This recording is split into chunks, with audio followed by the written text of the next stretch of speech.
You're listening to the Mezzo Guild podcast. بس أنا لازم أحسه الأول عشان أقوله. 아직 나의 어색한 한국말이 짤따рат하고 지적하진 말아주세요. Я хочу с тобой серьезно поговорить. Really good news, Farragut.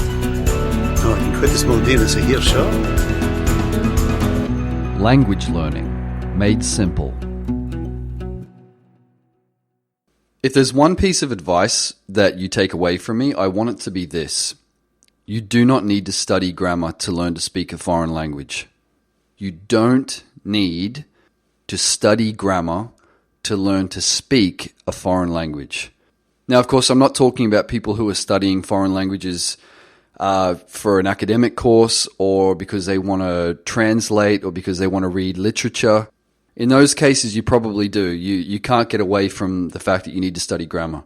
But for those of you who just want to learn to speak a foreign language, you don't need to study grammar. Now, this is something that upsets people. I've caused controversy on my blog. It's actually one of the most viral posts I've ever written when I wrote about this. The fact of the matter is, one of the main reasons why so many education systems around the world are failing to produce students who can even speak basic level foreign languages is that they have such a strong emphasis on learning grammar as a foundation block to speaking. As a foundation to actually being conversational, they have a strong emphasis on making sure that you understand the grammar first. It's backwards. When I posted my first video attempt, one of my first video attempts, the 6-month progress video I made for Irish Gaeilge several years ago now, which in my opinion was not extraordinary at all, I ended up getting comments. I ended up getting lots of comments and messages from people that said something like this. Okay, I'm going to give you one quote that I got from somebody. It said, this guy wrote to me, he said, "I just want to say that you completely blew me away. Your accent, your fluidity, and your confidence speaking the language completely outdoes 99% of any student who's been learning the language for at least 12 years. And that's seriously no exaggeration. It speaks wonders for the power of what someone can do with the internet and a little motivation, and also for just how broken our system of teaching is." And I think that's the key sentence right at the end there, the key phrase, how broken our system of teaching is. Up until this point, the point of at which I made this video and put it up, I'd never even studied the grammar of Irish. I'd never even studied it. I never studied verb tables. I never studied conjugations or syntax. Didn't even study vocabulary lists. And yet I had somebody wrote that for me because I had reached the level of fluency that was obviously impressive to some. I didn't think it was very impressive, but other people did. When you see students around the world who have been learning a language for years and yet they still can't communicate, it's safe to say that there's something seriously wrong with the approach that they have or the approach that the instructors have. Their instructors have, rather. You know, and of course you need to think about motivation. I've come across, in my travels while I've been working overseas as a teacher, I have encountered students in schools all around the world who can read brilliantly. They know English grammar better than native English speakers know it. And yet they can barely even produce basic greetings or understand a simple spoken introduction. And when I lived in Eastern Turkey, I'll give you an example. I was in Eastern Turkey in a little school there, and we had students in our class who were actually classed as advanced level students. They knew their grammar. They were reading very detailed texts and everything. And I walked into the room one day and I said, "Hi everyone, how are you?" And I'm not kidding. There were about 30 people in there and I think probably 2 or 3 of them understood what I said. It just showed me that you can have a very, very theoretical knowledge of a language and yet be totally inept. You can be totally unable to use it. So these people, they don't have anything by way of conversational fluency to show for years and years and years of wasteful memorization of grammar rules. So let me say this. You did not become a fluent speaker of your own language, of your own first language, by studying its grammar.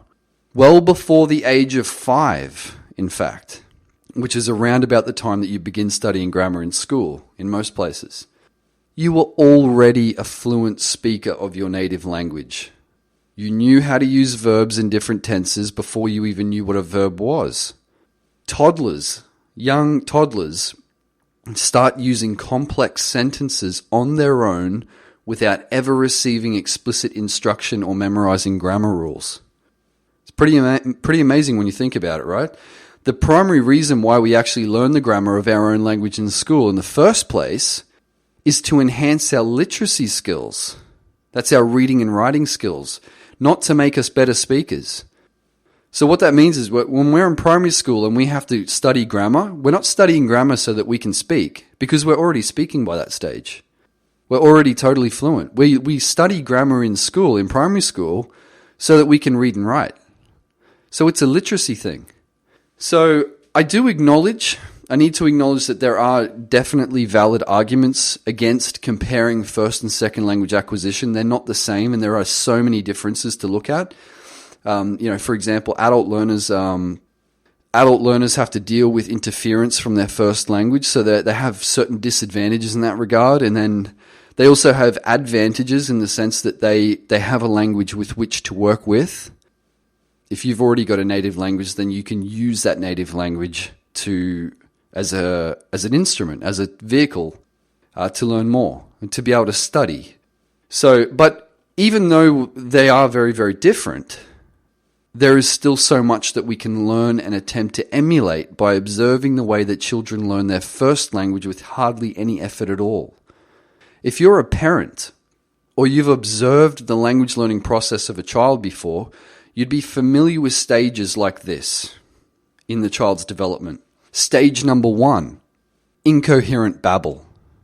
Stage number 2, single word utterances or naming. You know, when a child points at things and says the name of it, car, dog. Stage number 3, 2 to 3 word simple sentences. So for example, I want, big house. Stage number 4 is where they get complex sentences with prepositions and morphemes, but are still grammatically incorrect. So for example, a child might say something like, I goed daddy's work. I goed daddy's work instead of I went to daddy's work. Or daddy work there. Instead of daddy works there, daddy work there. And then stage number 5, grammatically correct simple sentences like mum, I'm hungry. So think about this, that during this whole process of language development, the child is obviously unable to read and learns all of this vocabulary and structure just by listening to people around him or her. They receive occasional error correction from parents and other family members. Sometimes a parent will correct a child if they say something wrong, but not always, not often enough to say that explicit error correction is how children learn. It's not enough. Children learn grammar by listening and repeating the sound patterns that they hear other people say. Beginning with one-word utterances, children learn grammar by listening and repeating the sound patterns they hear other people say.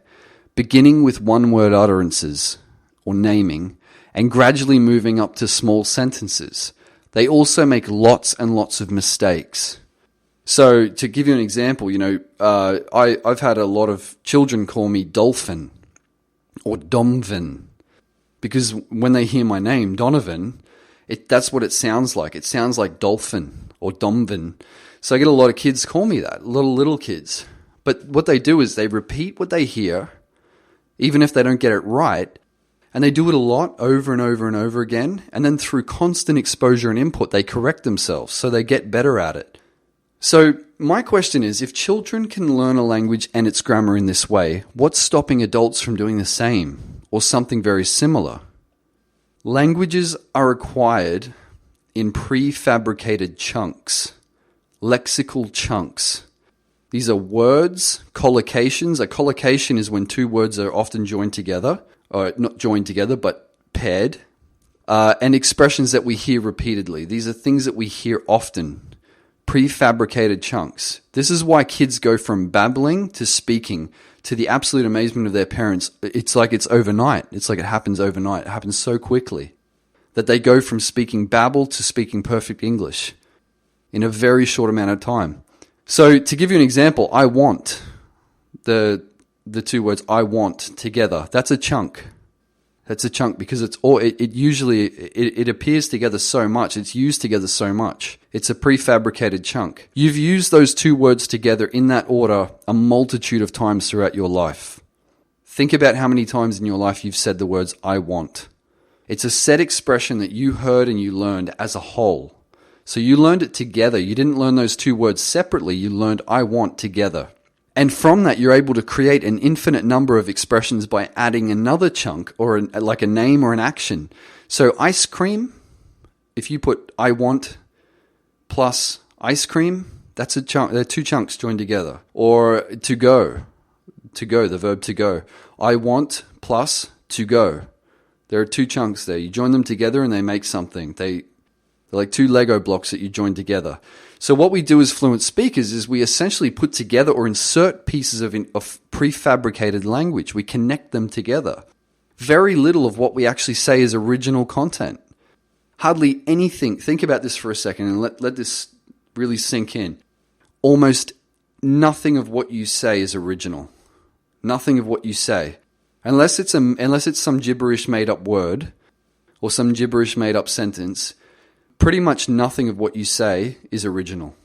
Here's a key quote from a book that has completely revolutionized the way that I understand language learning. And it's from, it's a book, it's actually an English as a second language textbook by a guy called Michael Lewis called Implementing the Lexical Approach. And he's actually made this thing famous, this approach famous, even though it's not really, technically it doesn't really belong to him, but he's kind of made it famous. Okay, this is the quote. Modern analyses of real data suggest that we are much less original in using language than we like to believe. Much of what we say and a significant proportion of what we write consists of prefabricated multi-word items. Fully fixed expressions must be acquired as wholes, in precisely the same way as individual words or very strong collocations. So I take this a step further. And I say that every verb tense that you know was learned as a prefabricated item. For example, you didn't learn the verb write, to write something, and then learn how to conjugate it afterwards. What you learned in your native language, you learned whole expressions like I write, she writes, they write. You learn them as whole items, and then over time you gained an ear for what sounds right and what doesn't. When you hear something that doesn't quite sound correct, for example, they writes, or he righted, you immediately detect the error. Not because you're aware of grammar, but because you're so used to the correct prefabricated forms that anything else just doesn't sound right. So imagine hearing a song that you know really well, and if one single note in that song, in the song's melody or whatever, is played incorrectly, you'll detect it straight away, even if you're not musically inclined. The problem is, for many people, including myself, many times, there is a rush to know everything. We want to know everything. Our curiosity compels us to know all the details right now. And I see far too many people stressing over features of grammar. Small features of grammar in their target language. They're trying desperately to get their heads around it. As if by doing so, their command of the language is going to improve. They think that if they can understand all these little features of the grammar, that they're going to become more fluent speakers. It just doesn't matter. The thing is, it does not matter. It doesn't matter why certain things are a certain way. It doesn't matter, if you're asking questions like, why is this verb conjugated like this? And, why does this come before the noun in that case and so on? You need to tell yourself this. It does not matter right now. Just accept it. Just say, you know what? That's the way it is. And just move on. If you know that information, it won't make you a better speaker. All you're doing is impeding your progress toward fluency by focusing on details that you're going to pick up anyway automatically. So focus on the meaning and function of what you're saying and forget about why it's said certain ways. Over time, it starts to make sense as you learn more. And I talk about the usefulness of cheap phrase books often. Phrase books, as long as they have audio, as long as they have natural, real dialogues and audio, they are far more useful to you than anything that has a strong grammar focus. You can get a grammar textbook, a book that is heavy on grammar, and it's not going to be as useful to you as, say, an $8 phrase book. I don't ask questions about the grammar that's used. I just observe, I sit back and I observe. I listen to the way that native speakers say certain things, and then I just imitate what I hear. And at times what I'll do is I'll take one sentence and I'll just let it be my focus for a whole day. Speaking it, writing it, creating new sentences by adding new words, new chunks, and just Googling the sentence to find articles where that sentence has been used elsewhere so I can see it in context. And by focusing on a single sentence like this, you're incidentally learning a new aspect of grammar and new vocabulary. And at the same time, you're going to be enjoying what you're doing far more. Unless, of course, you do enjoy grammar study, that's a whole different thing. But most people, the reality is most people don't. Most people see it as an obstacle in the way of what of their goal, which is to be able to speak the language. So I challenge you to give the grammar study a rest, put the grammar book down, until you're at a stage where you need to focus on your literacy skills. In other words, get conversationally fluent in the language and then worry about your literacy skills, which includes grammar. Focus on identifying and learning whole lexical chunks, like the examples I gave just before, and you can practice these in conversations immediately.